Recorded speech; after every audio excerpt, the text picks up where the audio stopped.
안녕하세요. 백두산 금융연구소의 백두산입니다. 9월 8일 월요일 오후 7시 19분입니다. 지난 금요일 미국 증시는 흐름이 좀 부진했습니다. 심각하게 안 좋은 게 아니고요. 그냥 상승의 흐름을 해치지 않는 선에서 조금 부진했던 거예요. 하락 종목 수도 많이 되지 않고요. 이 하락을 했다 하더라도 지수들이 낙폭이 얼마 되지 않습니다. 그래서 이걸 심각하게 받아들이시면 안 되겠습니다. 아직까지 시장의 흐름은 긍정적이다 이런 식으로 보실 필요가 있겠습니다. 시장이 일단 이렇게 출렁출렁하긴 했는데 이 출렁출렁한 원인은 고용지표 때문에 그런 거죠. 이 고용지표를 좀 잘 해석을 해야 될 필요가 있다고 봅니다. 논판 페이롤스가 7만 5천이 예상치였는데 2만 2천이 나왔죠. 예상을 많이 하회했기 때문에 시장의 변동성이 좀 컸는데 이 고용지표는 사실 긍정적이라고 봐야 됩니다. 이 고용지표를 보고 경기 침체, 미국의 경기가 심각하다라고 해석을 하는 거는 그건 좀 무리인 것 같아요. 아직까지 미국 경제 상황은 괜찮은데 경제의 성장이 둔화가 되고 있다 정도로 해석을 하는 게 딱 적당할 것 같습니다. 그렇기 때문에 이 고용지표를 보고 경기 침체 우려다 그러면서 경기 침체 우려 때문에 시장이 하락 마감했다 이렇게까지 해석하는 거는 좀 너무 무리한 해석이라고 생각을 합니다. 일단 이 정도 숫자는 오히려 주식시장에 지금 딱 호재라고 생각을 합니다. 이거는요. 이 정도가 나오면서 금리나 기대감이 굉장히 굳어졌거든요. 금리나 기대감이 강화가 됐습니다. 구체적으로 얼마나 강화가 됐냐면은 페드와치를 보시면은 없었던 50bp 인하 확률까지 등장을 하기 시작했거든요. 9월 달에. 9월 달에 금리를 50bp 내려야 된다는 확률이 10%까지 반영이 되기 시작했죠. 이게 저 고용지표 때문에 그런 겁니다. 동결 의견도 있었었는데 예전에는 동결이 없어지고 이제는 50bp 인하까지 등장을 했으니까 이 고용지표는 지금 금리 인하 기대감으로 시장이 움직이고 있죠. 그 금리 인하 기대감을 더욱더 강화시켜주는 지표이기 때문에 주식시장의 호재로 봐야 되겠습니다. 하락을 하긴 했는데 요거는 제 생각에 그 복합적으로 이유가 좀 겹쳐가지고 하락을 했기 때문에 요런 건 좀 제한적으로 봐야 된다라고 생각을 합니다. 일단은 그 지난 금요일 날 이렇게 시장이 좀 이 분위기가 좀 장 초반에 매우 안 좋았던 거 이런 거는 그러니까 왜 이리 흐름이 좀 부진했냐라면은 일단 그죠? 그 고용지표가 발표가 됐잖아요. 미국 증시 개장하기 전에 이 고용지표가 발표가 되면서 시장이 급등해서 출발했단 말입니다. 여기 나스닥 보시면은 일봉에 잘 안 보이니까 분봉을 볼게요. 이 분봉 30분봉 보고 계신데 여기서 급등했었죠. 이게 뭐냐면 고용지표 발표되고 나서 직후의 반응이란 말입니다. 분봉상에서 보시면요. 그러니까 고용지표가 발표되고 나서 미국 증시 딱 개장한 시점부터 미국 증시가 막 이렇게 빠졌던 거거든요.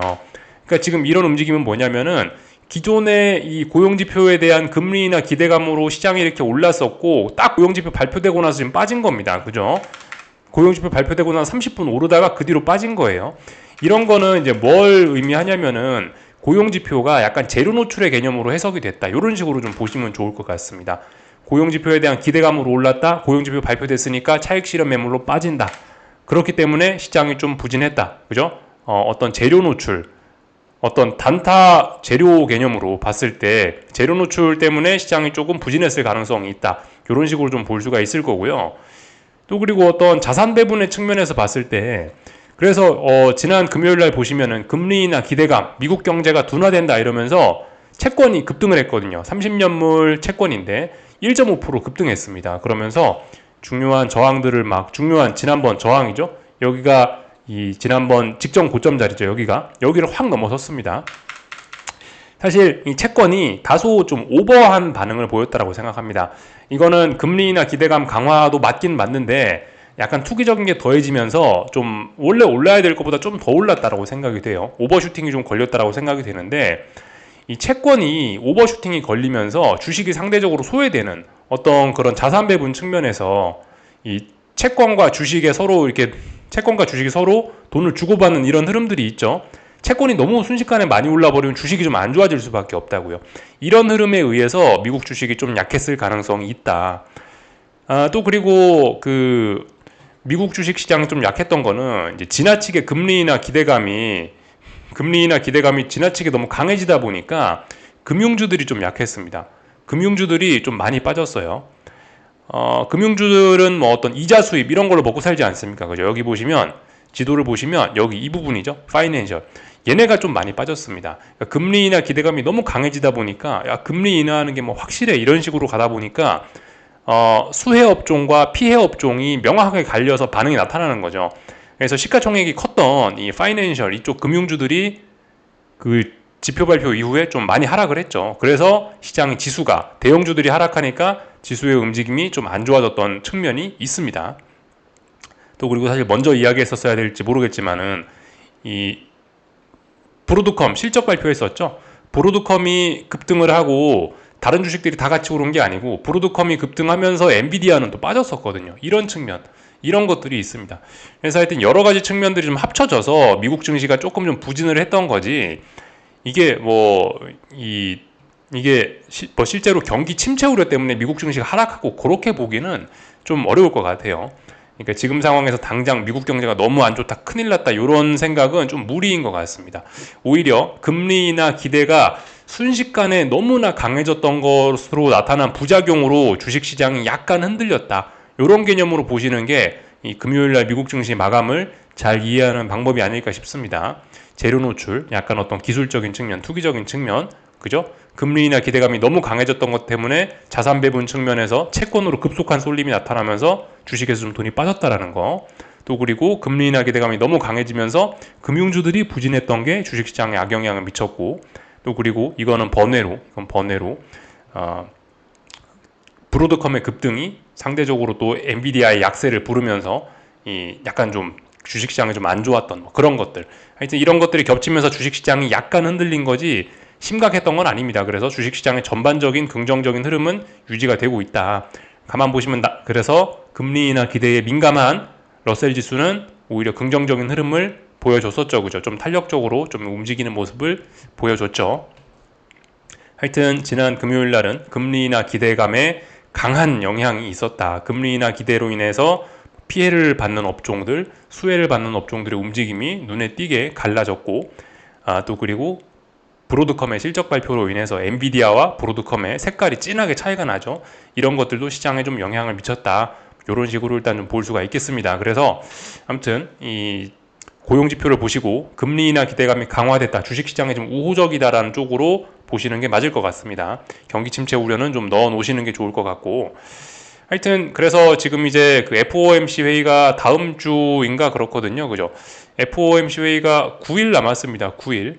FOMC 회의가 언제죠? 9월 17일로 예정이 돼 있네요. 그죠? 9월 17일까지 이제 시간이 그죠? 몇 거래일 남지 않았습니다. 다음 주 수요일이네요. 하여튼 지난주에 금요일 날에 고용지표가 발표되고 나서 또 우연찮게도 우연인지 필연인지 이 연준 위원들의 발언이 또 이제 안 되는, 발언이 없어지는 이제 그런 구간이 왔습니다. FOMC 앞두고 연준 위원들이 이제 대외 활동을 할 수 없는 그런 기간이 좀 왔는데, 언론과 이야기할 수 없는 그런 기간이 왔는데, 그래서 이 고용지표에 관련된 그런 영향이 조금 더 주식시장에 컸는지도 모르겠습니다. 하여튼 그래서 FOMC 회의까지 이제 한 8거래일 정도 남은 상황이고, 말씀드렸다시피 일단 제가 지난 금요일에 말씀드렸다시피 금리 인하 기대감 때문에 일단 FOMC 회의까지는 딱히 일단 시장에 하락할 일은 좀 없을 것 같다. FOMC 회의까지는 긍정적인 흐름 가지고 갈 수 있을 것 같다라는 생각 일단 계속해서 유지를 좀 해보겠습니다. 물론 이제 이번 주에도 이벤트가 없는 건 아닙니다. 물가 지표가 있긴 있는데요. 물가가 지나치게 심각하지만 않으면 되죠, 그죠? 뭐 지난번에 뭐 PC 프라이스 인덱스가 2.9가 나왔었는데, 코어 PC 프라이스 인덱스가 2.9가 나왔는데 주식시장 별로 반응 없었죠, 그죠?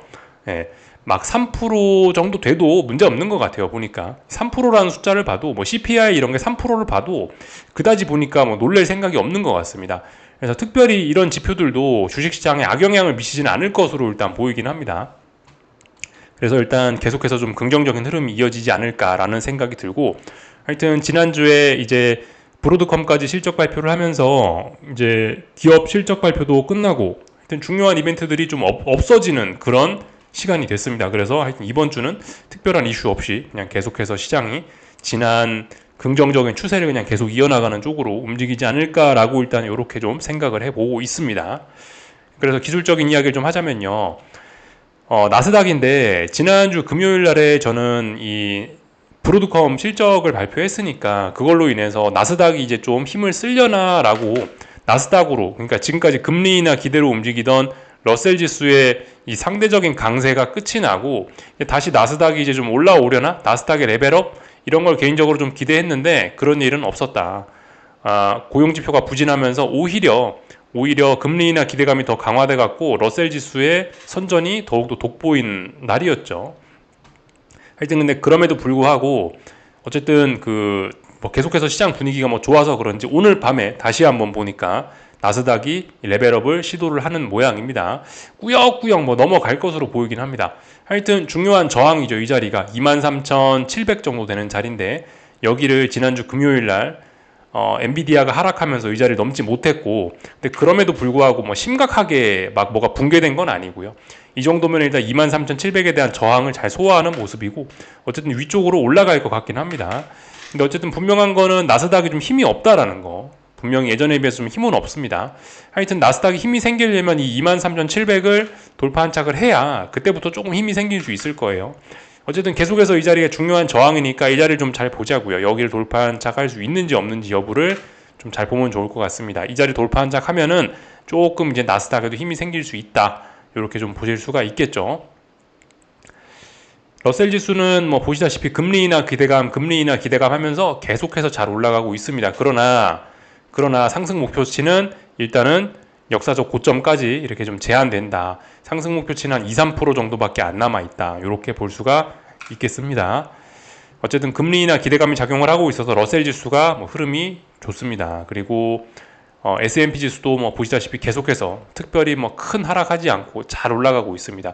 금융주들이 뭐 조금 약하긴 했습니다만은 어쨌든 찔끔찔끔 잘 올라가고 있다. 특별한 위기 이런 건 보이지 않는다. 다만 이렇게 지금 2달째 이렇게 저변동성으로 움직이고 있는데 이렇게 찔끔찔끔 오르는 거는 하루 이틀 만에 다 되돌리는 그런 경향이 있긴 있습니다. 근데 그게 당장은 아닌 것으로 보입니다. 일단 계속해서 특별한 일 없이 잘 이렇게 올라가고 있는 그런 모습입니다. 지금 보시는 건 이제 30년물 채권 선물이죠. 말씀드렸다시피 이 좀 약간 오버한 반응을 한 것 같아요. 오버한 반응.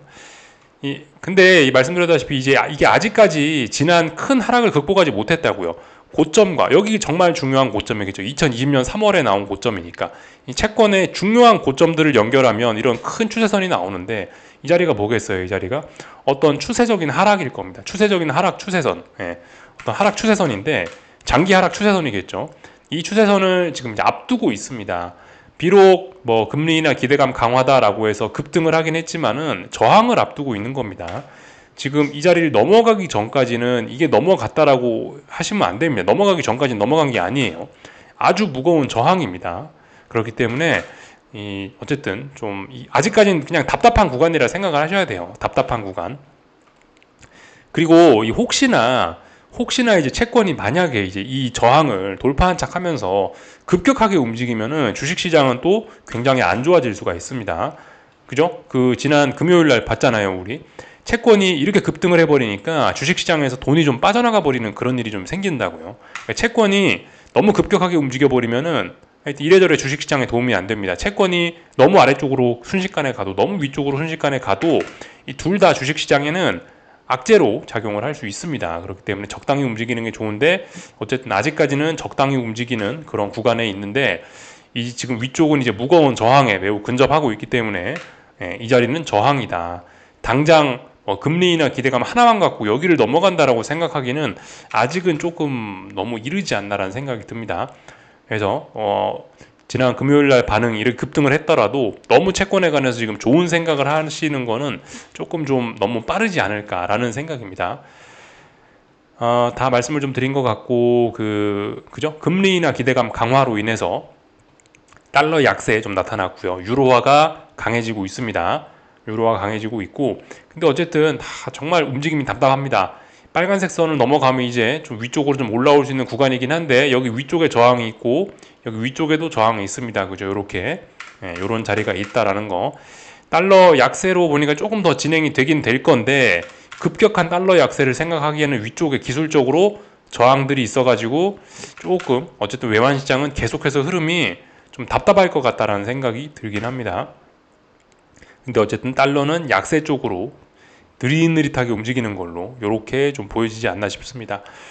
달러가 확실하게 약세로 확 가야 원자재들도 뭔가 좋을 수 있는데 달러가 약세로 좀 가는 듯 마는 듯 하는 움직임이라 가지고 원자재 친구들의 움직임이 조금 뭐 달러 약세의 영향을 잘 못 받는 걸로 그렇게 일단 보여집니다.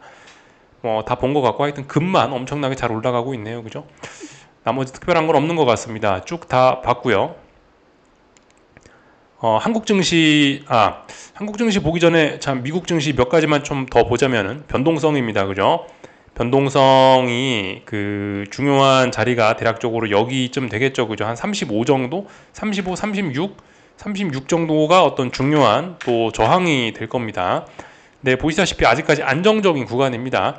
이 변동성이 지난 몇 거래일 동안 너무 급격하게 하락을 했기 때문에 단기 낙폭 과대로 인해서 이제 그죠? 지난 금요일 날에 고용 지표를 핑계로 해서 한번 변동성이 확 치솟아 올라왔었지만은 위쪽에 저항을 체크하고 다시 밀리는 겁니다. 이거 시장이 안정적인 모습이에요.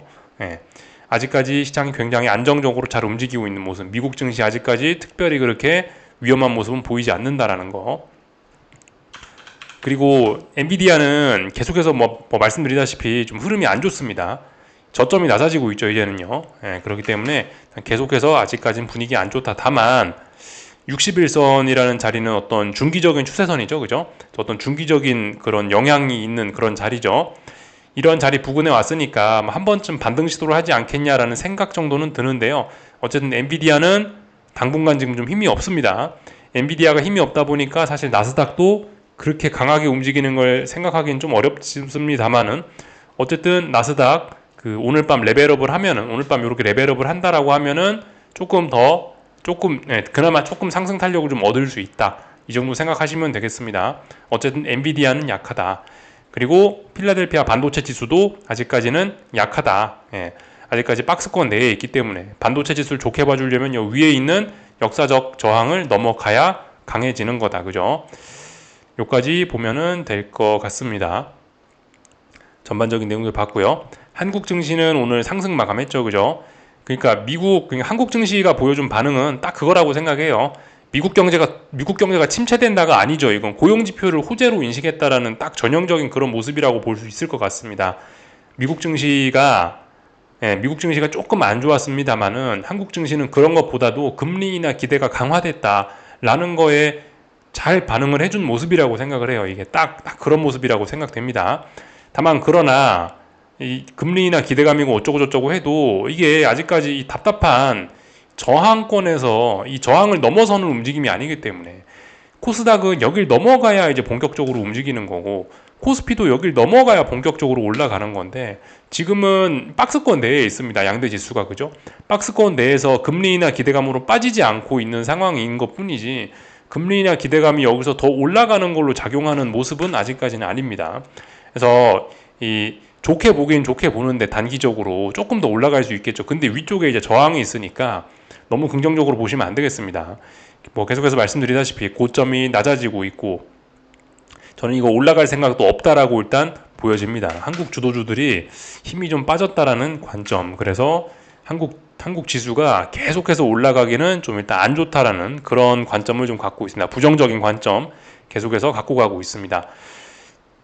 그 부정적인 관점은 이런 저항을 돌파하면은 갈아탈 거예요. 근데 아직 그런 저항을 넘어서지 않았고 금리나 기대감으로 박스권 안에서 금리나 기대감으로 움직였기 때문에 이 박스를 돌파하면서 금리나 기대감 뭐 그런 게 아니고 이 박스 내에 있기 때문에 어쨌든 이 자리 쉽게 넘는다라고 이런 저항을 쉽게 넘는다라고 보기는 좀 어렵습니다. 아직 그런 기대를 하시기는 조금 좀 부담스러운 그런 구간.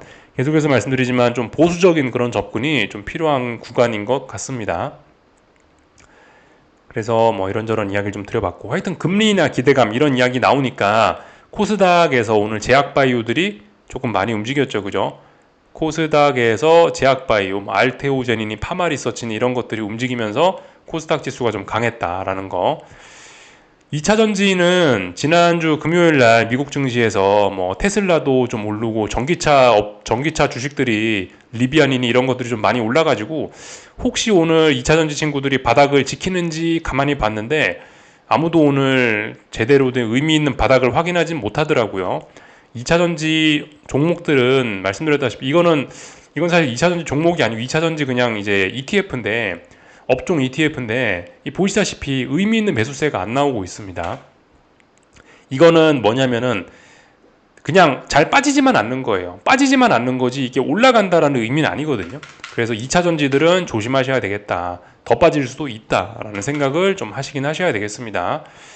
글쎄요, 뭐 일단 안 빠지고 있는데 내일 매수세를 보여주든가 하면은 괜찮을 수 있는데 어쨌든 지금 매수세가 안 보이기 때문에 이건 매우 조심하셔야 되겠습니다. 더 빠질 수도 있다. 라는 거 생각해야 되겠어요. 하여튼 2차 전지 업종은 전반적으로 몇 년 동안 많이 빠졌는데 이제 이 바닥을 확인하느냐 마느냐 이제 그 기로에 서 있는 거예요. 그죠? 예. 잘하면 중장기적인 바닥이 확인되면서 추세적인 전환도 기대할 수 있는 그런 자리이긴 합니다. 근데 문제는 아직도 바닥이 나오진 않았다는 거. 여기서 잘해야 됩니다. 바닥이 나올 가능성도 있어요. 잘 안 빠지고 있는데 바닥이 나올 가능성은 있는데 아직까지 매수세가 없습니다. 그렇기 때문에 좀 조심하셔야 된다. 2차 전지가 바닥을 못 잡고 있다. 이런 이야기 좀 드려봤고요. 하여튼 한국 증시 답답한 뭐 그런 구간입니다. 삼성전자도 어딘가 저항이 있어서 넘지 못하고 있고 하이닉스도 뭐 보시다시피 이 지난번에 자꾸 고점을 낮추고 저점을 낮추고 이랬던 모습들이 있어서 한국 증시는 힘이 조금 많이 빠져 있는 좀 그런 상황입니다. 그래서 지금 금리나 기대감으로 뭐 다 같이 좋긴 좋은데 한국 증시는 어쨌든 뭔가 좀 한번 맥이 빠진 상황이라 갖고 일단 별로 좋게 보지는 않습니다. 계속해서 말씀드리지만 일단 한국 증시 좀 부정적인 관점은 계속해서 갖고 가고 있습니다. 그러니까 지금 한국 증시는 뭐 특별히 뭐 할 게 없죠. 뭐 그죠. 뭐 거의 박스권 상단에 거의 다 왔기 때문에 그죠. 양대 지수가 박스권 상단으로 보이는 이런 저항 자리까지 거의 다 왔기 때문에 이런 상황에서 사실 뭔가 이제 좀 주식을 계속 사는 것도 좀 그렇고 인버스를 할 수도 없습니다. 인버스 하방 베팅 할 수도 없고 애매한 뭐 그런 상황이라고 보여집니다. 다른 나라들 조금만 좀 체크하고 마칠게요. 중국 증시 뭐 보시다시피 어쨌든 아직까지 이 금리나 기대감 이런 걸로 인해서 미국의 그 고용 지표 그게 결과적으로 좋게 인식되는 거예요. 결과적으로 그죠? 중국 증시도 안 빠집니다. 중국 증시도 매우 강한 모습이고 뭐 특별히 뭐 드릴 이야기가 없습니다. 그냥 잘 움직이고 있고 일본 증시도 뭐 보시다시피 그죠? 지난번 건전한 조정을 겪고 다시 고점에 도전하고 있죠. 다시 지난번 전고점에 도전하고 있죠. 뭐 안 좋게 볼 수가 없죠. 계속해서 뭐 잘 가고 있는 그런 모습이고요. 뭐 딴 게 없습니다. 그죠? 뭐 잘 올라가고 있고 유럽 증시도 뭐 상승 탄력이 둔화가 된 거지 이게 아래쪽으로 가겠다 뭐 그런 것까지는 아니고 아직까지는요. 그런 움직임입니다. 그래서 하여튼 전반적으로 보니까 9월 FOMC까지는 금리나 기대감으로 시장이 버틸 모양이다. 이런 생각이 좀 듭니다. 여기까지 하겠습니다. 궁금한 거 리플 남겨주시고 내일 저녁에 뵙도록 하겠습니다.